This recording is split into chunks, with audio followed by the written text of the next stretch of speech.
Welcome to The Edit from The Interline, the show where we run a quick-fire analysis on our pick of the most important fashion and beauty technology stories from the last 7 days. I'm Grace, the social editor, and I'm joined by Ben, the editor-in-chief, and together we have less than 25 minutes to give you our analysis on the stories that we think really matter. Hello, Grace. Good to see you again. I am still traveling, hence the kind of AirPods setup rather than the dedicated standalone mic and everything. Traveling to a quieter place than I was for last week's show, so hopefully people can pick up a difference in the audio. Excited to get into the 5 stories that we've picked between the two of us. I think there's some interesting crossover, there's some interesting divergence. We've got a bunch of ground to cover, so let's roll. So one of the biggest topics and one of the biggest news stories this week was the new ban on large companies destroying unsold new product. So the measure has been introduced by the Eco Design for Sustainable Product Regulation, and in summary it requires large businesses to keep products in use wherever possible. So this could be by selling them, including through discount stores or alternative markets, donating them to charities or social enterprises, or preparing them for reuse through repair, refurbishment, or remanufacturing. Now, from my understanding, a lot of big fashion brands do rely on being able to destroy product. So I really wanted to know, do you think these new regulations will make big brands think about their buy more, both in terms of the actual products they're planning, but also the units behind them, so that they don't over-forecast and over-produce products that they can't sell? Or do you think big businesses will still find a way around this new rule? So I think over forecasting, overproduction is a very, very difficult thing to solve using the methods that fashion traditionally relies on, right? So your typical lead time for developing a new product is something like 9 months if you look at it from a category agnostic, like aggregated average point of view, which means that the plans that you're putting in place, whether they're like margin and financial plans, building slot plans, building assortments, whatever you're determining to make, you're making choices the best part of a year in advance of actual market conditions. Now, those choices are made at the product and the style level and the color level and everything else. You're determining how much of something to make across all of those. It's also made at the size level. Like that's the thing that people don't often talk about when it comes to overproduction, is that size ranges, size ratios and things are quite out of whack for a lot of companies, and what they end up with is a lot of kind of main kind of sizing, like reference sizing, like mediums and so on, get sold out quickly, and then they struggle to replenish them, and then they end up with a lot of excess inventory in smalls and larges and extra larges and so on, because for whatever reason they've overproduced in those. So there's a big challenge in demand prediction, demand sensing, but also size understanding. I had a fascinating podcast interview with Michaela Vesels, who's the CEO of Style Arcade, a couple of months ago, and I'd recommend anybody who's interested in the sort of sizing side of this to give that one a listen. Now, the reason that those products that are overproduced, overdeveloped, and overstocked end up being destroyed rather than making their way into outlets or kind of markdown, like successive markdowns and so on, is usually like brand protection. So you'll see this more at the luxury end of the market. Your Burberrys and so on have been, I believe, criticized for this in the past, which is if you want to maintain the value of something, the perceived value of something, it cannot be seen to be oversupplied, and it cannot be seen to be discounted too much, because all of a sudden it no longer earns its premium price point. Now, what we're talking about here is a big mess of size predictions, style forecasting, pricing and margins and planned markdowns. There's a lot to unpick in terms of actually solving this. And to me, this strikes me as one of those areas where regulation is leading in a noble and a sensible way, but it's quite separated from market reality. It's quite separated from just how primitive and rudimentary a lot of the tools are that brands have to actually solve and address these things. So to your question, I suspect in the short term at least, you'll see more people trying to find inventive ways to shift inventory to invisible channels at the very least, like alternative markets and so on.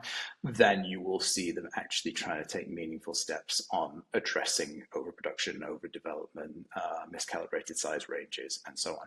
Now, I need to refresh my memory on what the provisions of the SPR are, but I believe there's still a way for people to say, well, I'm going to shift these to alternative markets. I'm going to move this excess inventory to where it doesn't harm my brand perception domestically and in the places that I care the most about.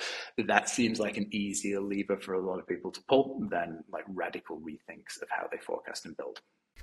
So this week we've seen a major story that, depending on your perspective, is either a piece of guerrilla marketing or the cybersecurity event, or maybe the AI capability event of the year. So I'm going to let you explain the full story, Ben, because it is quite messy and subjective. But the reason I wanted to address this one was because we've seen so many cybersecurity and ransomware attacks in retail lately. So there was a big wave of them in the UK last year, which you'll remember. So M&S, Harrods, and also the Co-op were affected. But also major luxury conglomerates and mass market groups were also affected, even though there's still little out there to confirm like who paid the ransoms. So I wanted to know what's changed this week with AI that makes this story worth revisiting. Okay, I'm going to work really hard to compress this one into a couple of minutes. I will say I'm writing a news analysis of this at the moment, which we'll publish on the day we record this. So by the time you listen to this, it will have been out for a couple of days. I'd recommend reading it. Now, you're correct that retail has seen a huge amount of cybersecurity and ransomware incidents. The ones you mentioned last year came from two kind of named groups. So Scattered Spiders was one of them, and Shiny Hunters, I believe, was the other. They were very kind of social engineering-y hacks. People like to use kind of hacks and attack to mean the same thing. Those were much more of the kind of, let me find an individual working for a vendor for either kind of SaaS or something for one of these brands that gives me a wedge that I can then drive into finding vulnerabilities and building exploitations in their systems. They still count as cybersecurity incidents because they still are expressed as an external party intruding into internal systems and taking a lot of sensitive data in the case of retailers, because they have a lot of sensitive information about customer names and addresses and email addresses and payment methods and personalization in particular. It's still that. It's still people finding their way into systems. What happened this week was really weird to talk about and really weird to analyze. So the main catalyst is OpenAI announced that they were testing a currently unreleased model alongside a released model. So the one that we know about is 5.6 Sol. The unreleased one is presumably GPT-6. And they were testing those in what's referred to as a sandbox, so like a closed environment that is, for all intents and purposes, like you call it like air-gapped from the wider internet. And the point of that evaluation was for those models to get scored on a benchmark that I believe is, I forget the name of it now, Exploit Gym is the name of it. And the point of that benchmark is to set the model a task to say, here is a known vulnerability in one or more systems. It could be JavaScript, it could be anything else. Your task is to build an exploit on this. And that's the sole way that success will be determined. What happened was those models apparently found a vulnerability in the sandbox environment itself. So they were able to connect to the wider internet. When they connected to the wider internet, they determined that the most efficacious way to solve this benchmark was to go and just directly find the answers. They inferred that the answers might be housed on Hugging Face. So Hugging Face is the big open source, open weight AI community. So the models performed a bit of kind of combined kind of probing, intrusion testing, and so on, and social engineering to obtain login credentials that allow them to get into Hugging Face systems and then to move laterally across those to find the answers to this benchmark and then score 100%. All of that sounds weird and super scary to anybody who's not deeply immersed in AI. For me, the big takeaways from this are, yes, there is an emerging frontier in AI cybersecurity, and a lot of what I've just described is kind of wild to think about. The key things for professions to remember, though, is that AI models do what they're told. So what you have here is an instance of something, of an AI model being set a very specific goal, going out and pursuing it through a lot of different kind of adjacent and lateral means. The real threat to fashion, this is there, and I would recommend that people invest in shoring up their security and looking at alternative models as a way of doing this. The real threat is still the social engineering stuff. The real threat is still people looking to extract data and then extract ransoms from companies, and they're tending to drive those wedges using much more traditional, like social engineering and person-to-person things. But I will say AI capability in general in cybersecurity is on a massive upward trajectory, and I do think it's something fashion needs to keep tabs on. I think the next story is actually tied to the one that we just tackled because it involves some of the same key players, so like OpenAI and Hugging Face, like you mentioned, but it also extends out to the open weights AI community, especially to Chinese AI labs that produce model series like Kimi, GLM, Minimax, DeepSeek, and so on. I feel like we've been hearing a lot about the threat of AI developed outside of the US for a while now, but it's back in the news in a big way. So tell me why and tell me how this is going to affect fashion. Yeah, so you and I have talked before about, I think, the Anthropic Fable 5 mythos situation where the US government stipulated that that model had to be withdrawn from serving and distribution and had to undergo a lengthy process. The follow-on to that, which you and I haven't talked about, is that the US has now instituted a policy where all frontier AI models need to undergo a 30-day kind of pre-inspection process from government officials. So prior to being made publicly available, they need to be made quietly available to the American government and to, I believe, like a pre-selected list of like kind of US enterprises and so on. So we have quietly already found ourselves in a situation where American companies and American providers are at least 30 days ahead of what the AI that is broadly available outside of the US or to like your general purpose US enterprise. Now, what's been particularly interesting this week is that the story we just talked about, so the Hugging Face intrusion by the OpenAI models that broke containment, the CEO or the CSO, I forget, of Hugging Face said that they initially tried to solve what they thought was an attack coming from somebody outside. They had no idea at the time, but it was by OpenAI. They initially tried to solve it by using the models that are available to every company in the US, the closed source ones. So your ChatGPT, your GPT series, your Claude series, and so on. Then they quickly hit the guardrails and the classifiers of those, which is that's what the US government has required to be put in place for those models to hit broad availability. If you try to talk to Fable 5 about cybersecurity matters, it will punt and it will pass that to a lower capability model. That's just what's built into it. So what ended up happening was that the team at Hugging Face turned to OpenWeight's Chinese models, I think it was GLM 5.2, to solve the intrusion as it was happening at the time. Now, this also coincides with the release of Kimi K3, I believe it is. Minimax M3 has been around for a while. DeepSeek V4 Pro. There's a whole bunch happening in kind of Chinese AI, which is primarily open weights because Xi Jinping has made that a priority of Chinese AI development.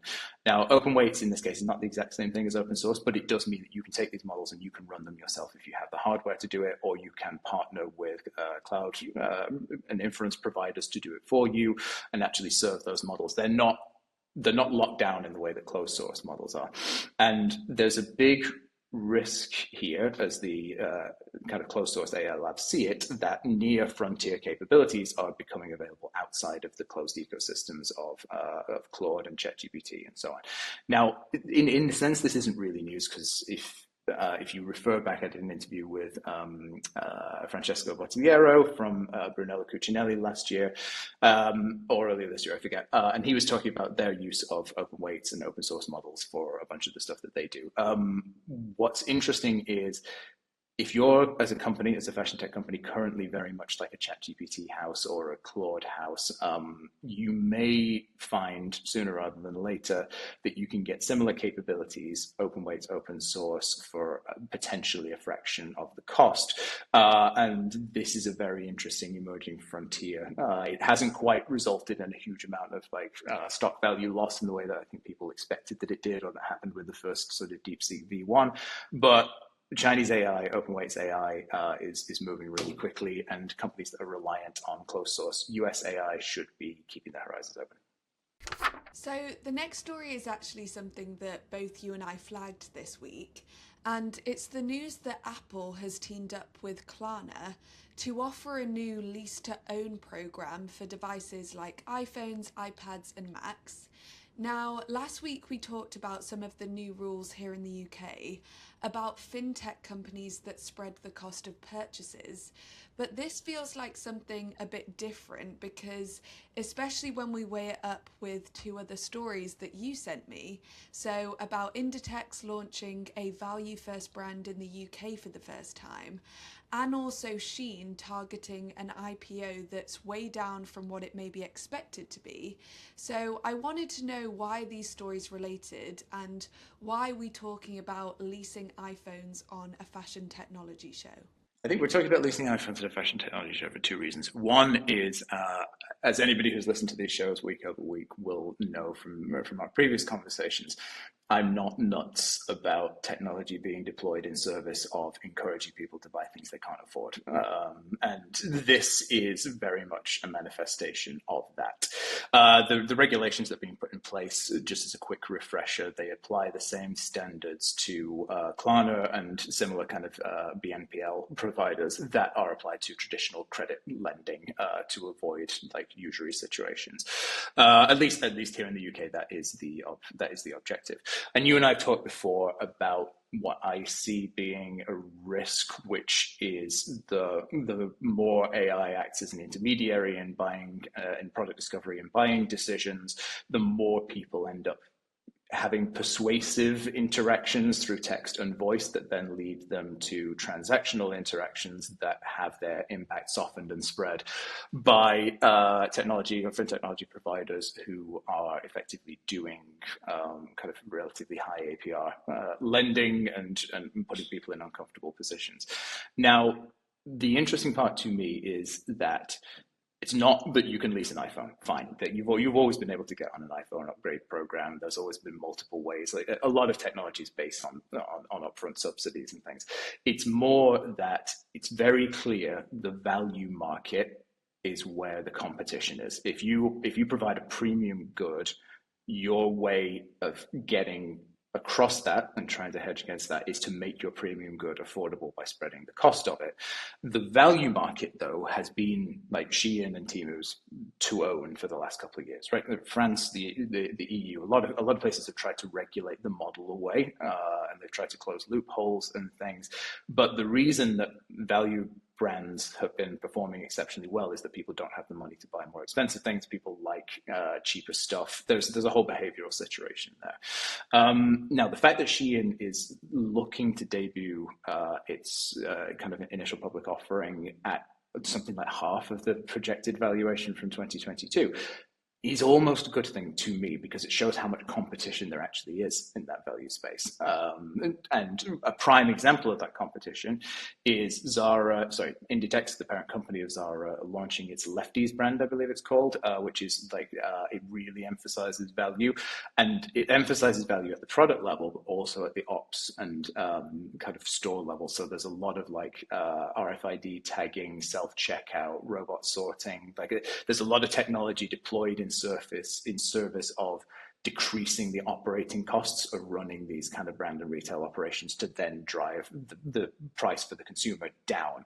To me, I don't think I think there's a huge amount of innovation that's coming in a place that people don't expect. I think people look at this kind of fintech stuff and they think, oh, that's the future. You know, we spread costs, we try to make these premium goods as affordable as we can be, and that's how we respond to the cost of living crisis. To me, it's far more interesting to look at the value space and to say, well, people like buying cheap stuff for a reason, and one of those reasons is that they don't have the discretionary income to buy more expensive stuff. What if we innovate in how we deliver cheap goods in order to actually create greater competition in the value market as well? That might be a leap from why we're talking about iPhones, but that's what I was driving at. Now, as you'll know, the UK has a new Prime Minister, Andy Burnham, and with him now in power, there has already been discussions about the country's future relationship with the European Union, including some suggestions that closer ties could be pursued over time. Now, for those who don't know, the 2016 Brexit referendum did have a significant impact on trade between UK and EU fashion businesses. For example, the wholesale platform Jaws data shows that EU retailers reduced UK brands from 17% of their total buy in 2017 to under 7% in 2025. Over the same period, EU brands more than tripled their gross merchandise value, while the UK's share of that transaction volume fell from 12% to under 4%. So, with the new government in place, a lot of fashion industry leaders are calling for policies that will help restore the UK and also specifically London to the position of being a leading global shopping destination. So, for instance, the Burberry CEO has urged the government to reinstate tax-free shopping for international tourists. And similarly, the BRC's chief executive, Helen Dickinson, has argued that cumulative costs and fragmented policy decisions are actually holding the fashion industry back. So my question to you, Ben, is do you think Burnham will make fashion retail a priority? And what should large fashion businesses be focusing on during this time of political and economic change? Now, as you and I have talked about before, you're based in London, I'm based in Manchester. Andy Burnham, former mayor of Greater Manchester, now exported down to London to be Prime Minister. So I'm technically do have something of a horse in this race in that I live in a city that has benefited quite a lot from the leadership of Andy Burnham, not exclusively. Manchester is the fastest growing city region in the UK, and I think it's up there in Europe as well. So there's a lot of policies instituted here that I think he's looking to extend across the UK. All that aside, I think you have to remember, and I certainly have to remind myself, every successive prime minister we've had, and we've had a lot of them in the last kind of 5 years or so, they're bound by what it's actually feasible to accomplish, and they're bound by a lot of the policy objectives set by their predecessor, who was the one who was actually elected. So in this case, Keir Starmer, who won a general election. So I think the British Retail Consortium, the BRC, is right to be campaigning this way. I think Burberry are right to be campaigning this way. I question what kind of power Andy Burnham actually has to take the sort of action that they're looking for here. I think the tourist tax thing is within his remit. I think broadly kind of catalyzing retail and putting retail on a better footing is harder and bigger. It's a more complicated task. For people outside the UK, the biggest kind of announcement to have come from the Burnham administration for kind of hospitality and retail has been focused on pubs, live music venues, and I believe bars, but not restaurants. And it's come in the form of like business rate relief for those sectors. It's something like 2%. It's marginal, but potentially kind of valuable for those sectors. What ends up happening inevitably is that you then have restaurants who complain about that side of things. Like, why can these business rate reliefs not be applied across the board? I think we might see some preferential treatment of fashion a little bit further down the line on the basis of wanting to restore the UK's place as a shopping destination is one. And I do think the Manchester connection has some bearing here, because as a seat of the textile industry and everything else, and also being a place where a lot of brands and tech companies are currently based, I think Andy Burnham will be aware of the export side of things when it comes to fashion. Now, nobody's going to unwind Brexit I think there's no political capital to do that. There's very little will to do that. I do think we'll start to see more in the way of export posture and positioning from the UK, how receptive the EU will be to it, how receptive kind of your big like luxury stockists in France that I assume are where some of this drawer data is coming from, Galeries Lafayette and so on. Are they suddenly going to want to bring in more British luxury brands? Not in the protectionist mode that France in particular is in at the moment. I could be wrong about all of this. I'm not a politician or a political analyst, but it's an interesting space to watch at the very least. Amazing. That's all the stories. Grace, thanks as always for doing this. Looking forward to chatting to you again next week. Let's see how many of these threads continue.